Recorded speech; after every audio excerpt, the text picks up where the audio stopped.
Hello नमस्कार दोस्तों, कैसे हैं आप लोग। आशा है कि आप लोग अच्छे और स्वस्थ होंगे। दोस्तों आज आपको हम पवन सिंह जी के बारे में बताएंगे, जो कि एशिया के सबसे अमीर आदमी के छोटे बेटे की शादी में जाने वाले हैं मुंबई। देखिए, दरअसल पवन सिंह जी को केवल आए हैं इनविटेशन, जो कि उनको जाने के लिए।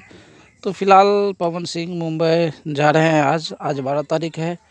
आज अभी तक तो पहुंच भी गए होंगे। और दोस्तों देखिए, खेसारी जी को तो इनविटेशन नहीं आया है, और भी कलाकार के बारे में तो हमें कोई जानकारी नहीं आया है। फिलहाल पवन सिंह जी के बारे में आया है, जो कि भोजपुरी के कलाकार हैं, और वो जाने वाले हैं मुंबई।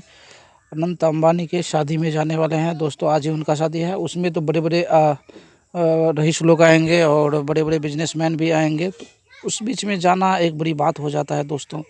तो इसलिए बिहार का नाम भी रोशन होगा, और साथ साथ में लोग जाने पहचानेंगे। तो जय हिंद दोस्तों, नमस्कार।